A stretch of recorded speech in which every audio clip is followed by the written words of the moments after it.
हत्याकांड में इंसाफ हो गया है।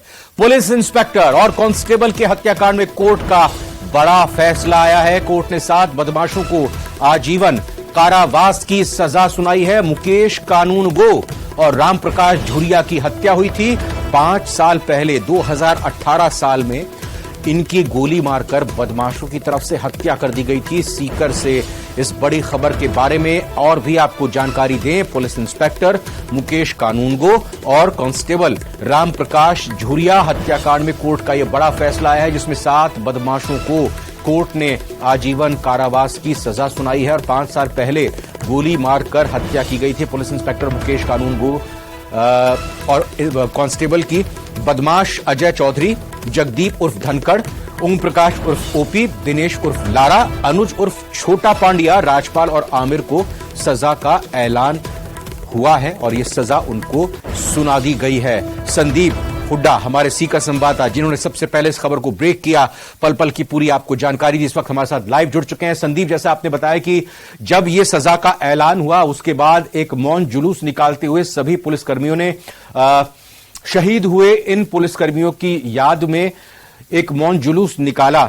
यह भी आपसे समझना चाहेंगे, जब कोर्ट में फैसला आया और ये 7 दोषी वहां मौजूद थे तो इनकी क्या प्रतिक्रिया रही होगी? इन दुर्दांत अपराधियों का क्या रिएक्शन आया था, बताएं इस बारे में भी।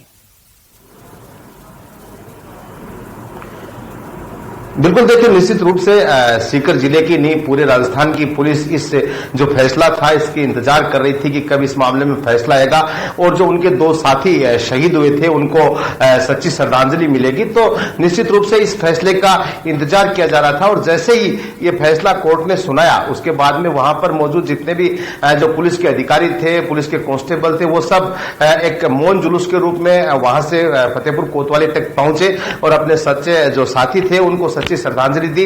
और जहां तक आरोपियों की बात है रविंदर, तो आरोपियों को आज वीडियो कॉन्फ्रेंसिंग के जरिए ही कोर्ट में जोड़ा गया था। आरोपियों को आज कोर्ट में पेश नहीं किया गया था, लेकिन पूरे जो प्रदेश की पुलिस थी उसकी नजर थी। हम अपने दर्शकों को आगे बताएंगे, लेकिन उससे पहले हम आपको मिलवाना चाहते हैं हमारे साथ सीकर के अतिरिक्त पुलिस अधीक्षक रामचंद्र मुंड हैं, जो इस पूरे ऑपरेशन को जब ये वारदात हुई थी उस समय ये नवलगढ़ डीवाईएसपी के पद पर पदस्थापित थे और इन्होंने जो बदमाश थे उनको पकड़ने में जो दोनों मुख्य बदमाश थे अजय चौधरी और जगदीप उर्फ धनखड़, इनकी टीम ने पकड़ा था। इसमें पूरे ऑपरेशन को लीड किया था। एक बार इनसे जानेंगे। मुंड साहब, सबसे पहले तो पुलिस को बहुत बहुत बधाई हो इस पूरे मामले में, इस तरह का फैसला आया है। क्या था पूरा मामला और किस तरह से हुआ था? ये जगदीप धनखड़ और अजय चौधरी ने कोतवाल जी, मुकेश कानूनगो और रामप्रकाश जी के गोली मार दी थी। तो गोली मारने के बाद एक बार पूरा पुलिस महकमा सदमे में आ गया था। हम लोगों ने उसका पीछा किया और उनको पकड़ा। दोनों जो मुख्य बदमाश थे अजय चौधरी और जगदीप उर्फ धनखड़, आपकी टीम ने पकड़ा था रेलवे स्टेशन पे। एक बहुत बड़ा ऑपरेशन था, वो किस तरह से उसको अंजाम दिया गया, किस तरह से हाथ लगे? उसमें तो बहुत लंबा टाइम लगा था, कई दिन तक हमने पीछा किया था और वो भीड़ भाड़ वाला इलाका था जिस रेलवे स्टेशन पे हमने पकड़ा था। तो 4 जनों की टीम थी हमारी। मैं था, महावीर सिंह जी राठौड़ थे, मुलायम सिंह जी थे और बनवारी जी ड्राइवर थे। उनकी टीम ने पकड़ा था।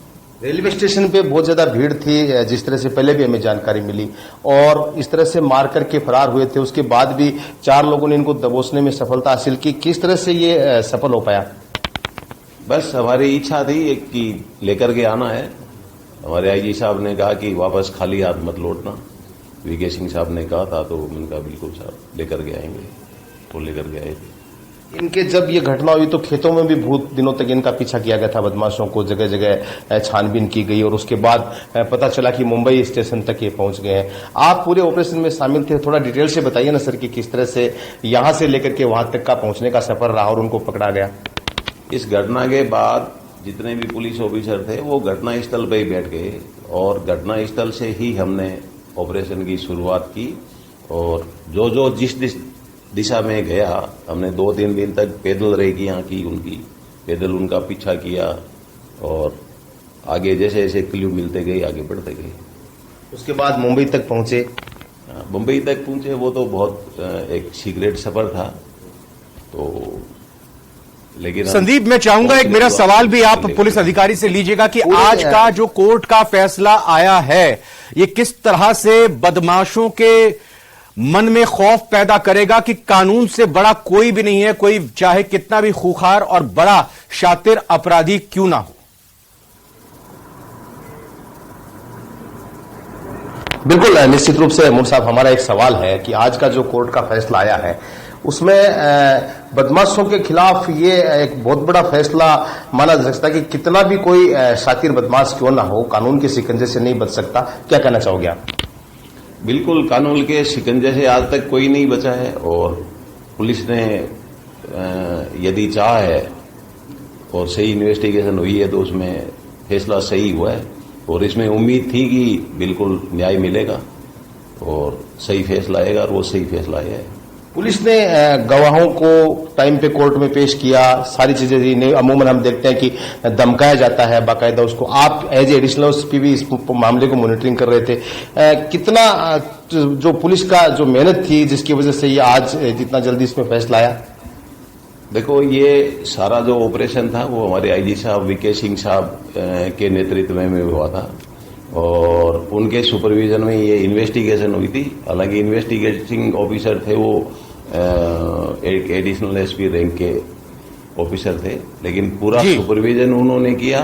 चालान पेश होने के बाद इसको केस ऑफिसर स्कीम में लिया गया और अभी फैसले तक वीके सिंह साहब थे वो कंटिन्यू इसकी मॉनिटरिंग कर रहे थे। बिल्कुल संदीप, बहुत बहुत धन्यवाद, बहुत बहुत शुक्रिया आपका और पुलिस अधिकारी का भी जिन्होंने न्यूज 18 राजस्थान से बात की। और संतोष जाहिर तौर पर न सिर्फ उन पुलिसकर्मियों को हो रहा होगा जिन्होंने अपने साथी